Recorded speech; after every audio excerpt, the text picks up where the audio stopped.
Spotlight teams. Who are we looking at in 2023? We did some of them the other night, but I got several more tonight, and I want to start with the Oklahoma Sooners. For many of the same reasons that we spoke about with Texas the other night, it was kind of a shock to the senses, wasn't it? It was for me to watch what happened this past season there on the field in Norman and elsewhere. 6-7. Gross. That's their worst record since 1998.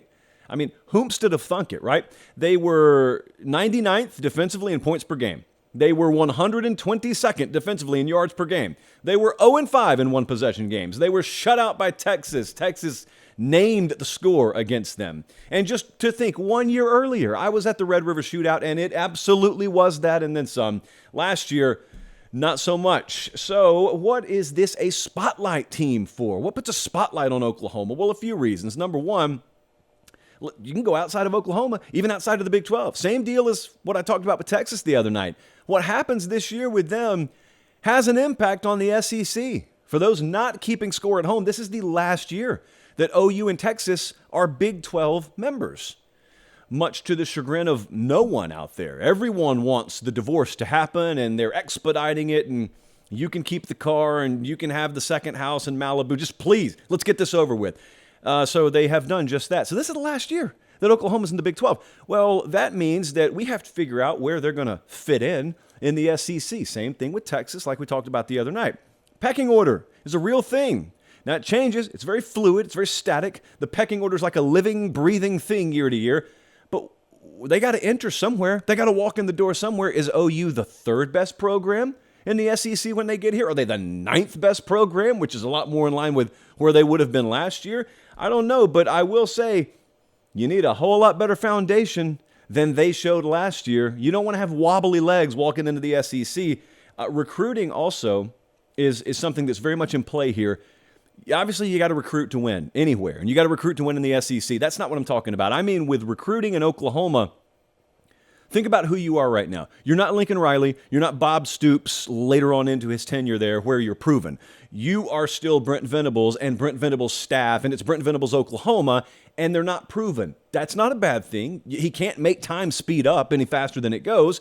We've seen new coaches walk in before. Marcus Freeman's doing this at Notre Dame right now. Kirby Smart did it at Georgia for a while.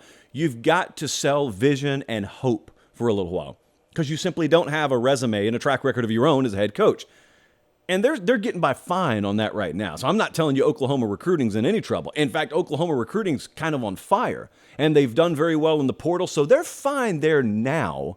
But if they were to have another disastrous season, I don't think it takes a rocket scientist to figure out, that goodwill, that vision that people are willing to buy from you, all of a sudden it starts to rapidly evaporate because you don't have anything to fall back on.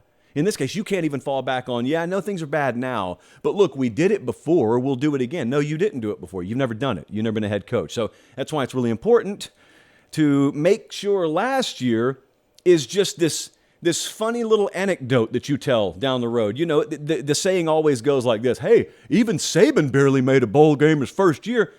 I don't know why the accent was necessary, but Saban barely made a bowl game his first year. That's true. What did he do the second year?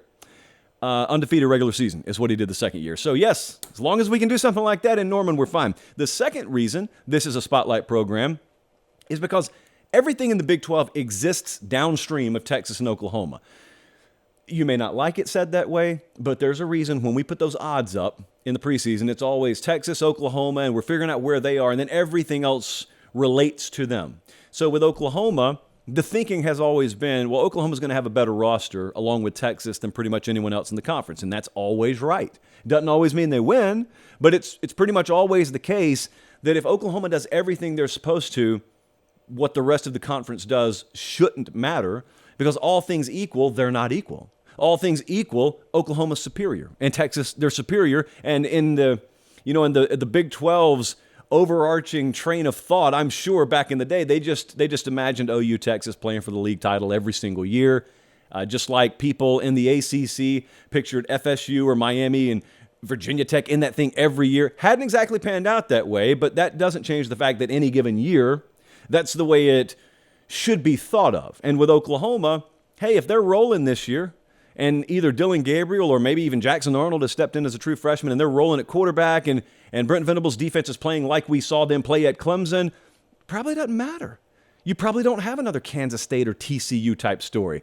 But if they're not that, or if they're just a little miniature version of that, well, then you insert into the equation all sorts of possibilities. So that's the second thing. The third thing is just what we were talking about with Steve Sarkisian, what we've been talking about with Mike Norvell. Brent Venables, year 2, is going to prove a lot of people right or a lot of people wrong.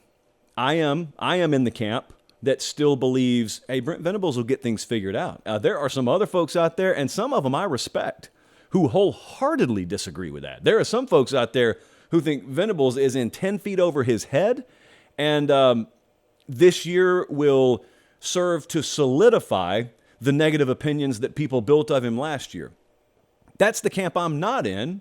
I don't know which camp's going to be proven right. Obviously, I'm in the camp I'm in because I think I'll be right. I think Oklahoma will win 8 games minimum this year and maybe more, so I think it'll be a moot point. But if it's not, if I'm wrong, if they're right back there struggling to make a bowl game again, even though it's only 2 years in and I wouldn't be banging the hot seat drum necessarily, yes, you will have some people proven right one way or the other. I think the worst thing would be if they win 7 games and they lose another 4 of them by 1 possession, because then really no one's proven right. It's a classic Bob situation, classic bounce of ball thing where one little bounce here or there would have been the difference in a double-digit win season and not making a bowl game.